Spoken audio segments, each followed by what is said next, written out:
Jair Bolsonaro in Brazil just took a big fat L. And this is a hilarious and awesome story. So this is in The Guardian. Brazil judge fines Bolsonaro allies millions after bad faith election challenge. Head of Brazil's electoral court rejects claim from outgoing president's coalition that said voting machines malfunctioned. So, okay, now, Bolsonaro had made very clear before the election that if I lose, I'm not going to go quietly. I'm going to raise a stink. I'm going to say it was stolen, it's not fair, and all these things. But then when he lost, he was silent for like a day or two, came out and casually was like, yeah, I guess I'll start the process, but whatever, bro. It was sort of a question mark as to what he was actually going to do next. Well, then we learned quickly what it was. And it was a legal challenge. So this is similar to the Donald Trump route. Now, Trump made a lot more noise, like, oh, I won. But functionally, it came to naught because he lost over 60 court cases. So Bolsonaro and his team were like, yeah, we're going to try to sue to get back in office. And to say it didn't work is an understatement. In the same way that Trump kept getting handed L after L after L. By the way, Trump, there were also Republican judges who said, this is nonsense. We're tossing this suit. You have no standing. And even Trump-appointed judges were like, you got no case here. And they threw it out. In the case of Bolsonaro, it's a similar dynamic where the court is like, the judge is like laughing him out of the courtroom. So here's what they say. The head of Brazil's electoral court has rejected an attempt by outgoing President Jair Bolsonaro's party to overturn the results of October's runoff election, which he lost. Alexander de Moraes, a Supreme Court justice, also fined the parties in Bolsonaro's coalition 22.9 million reals, I don't know, $4.3 million for what the court described as bad faith litigation. Bolsonaro had challenged the Brazilian presidential election he lost last month to Luiz Inácio Lula da Silva, arguing votes from some machines should be invalidated. His coalition said its audit of the October 30th second round runoff between Bolsonaro and Lula had found signs of irreparable malfunction in some electronic voting machines. De Moraes had issued a prior ruling indicating Bolsonaro's party could suffer if it made such a challenge and demanded extra information from the party, which it declined to provide. De Moraes then wrote in his final decision, quote, the complete bad faith of the plaintiff's bizarre and illicit request was proven, voice cracking like I'm 14 years old. I know you guys love that one. I certainly love that one. The complete bad faith of the plaintiff's bizarre and illicit request was proven both by the refusal to add to the initial petition and the total absence of any evidence of irregularities in the existence of a totally fraudulent narrative of the facts. On Tuesday, party lawyers filed a 33-page request citing a software bug in the majority of Brazil's machines. They lack individual identification numbers in their internal logs to argue all votes they recorded should be nullified. Neither Costa nor De Bessa explained how the bug might have affected election results. Independent experts consulted by the Associated Press said that while newly discovered, it did not affect reliability, and each voting machine was still readily identifiable through other means.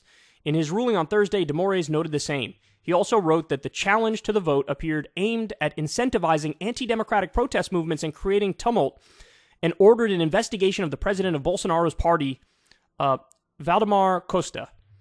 Mauricio Santoro, a political science professor at the State University of Rio de Janeiro, said, De Moraes' message to the political establishment is, the game is over. Questioning the results of the election is not fair play, and people and institutions who do that will be punished harshly. So look, this is what should have happened in the Trump case, right? I mean, I don't know, maybe we don't have the legal framework where they could do this, but they should have been fined millions of dollars for bringing a bad faith lawsuit, because that's exactly what the lawsuits were. They were bad faith. They were wishful thinking. They were like, let's try anything and everything we possibly can to get our desired outcome. And in the case of Brazil, look, there's justice. This is justice. This is them being embarrassed on their way out the door, which is exactly what we need. This stuff needs to be disincentivized from happening in the future. There needs to be real solid evidence to bring a case of like, hey, this outcome is not right. And by the way, if there was real evidence, then that'd be a different story. And everybody of good faith should support, like, we gotta change the result if there's enough evidence to change the result. In this instance, there was not. I'll give you an example of an election where there was enough evidence to change the result.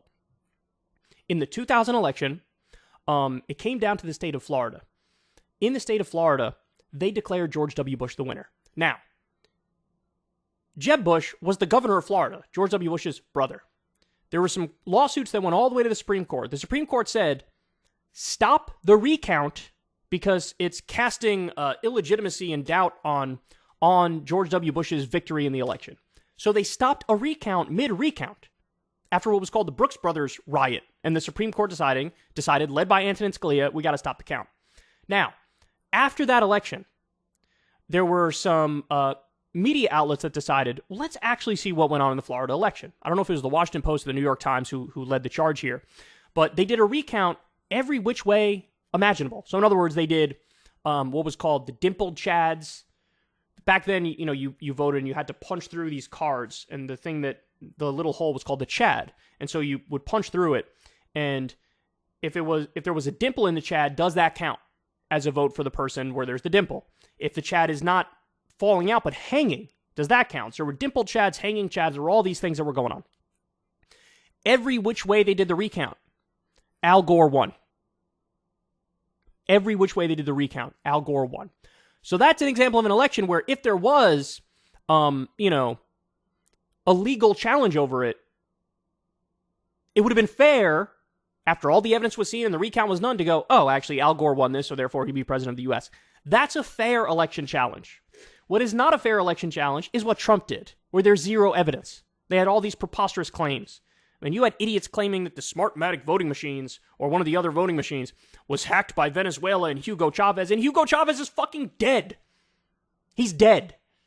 So what are you talking about? So, I'd love to see what happened here with Bolsonaro, and hopefully he goes into the night with a sad, sad whimper. If you want to see me and Crystal Ball interview legends like Noam Chomsky, Cornel West, and more, subscribe to Crystal Kyle and Friends on Substack. $5 a month gets you the video version a day early. Remember, we take 0 ad dollars for this podcast. Or you can sign up on Substack for free and get the audio version a day later. Link in the video description box below.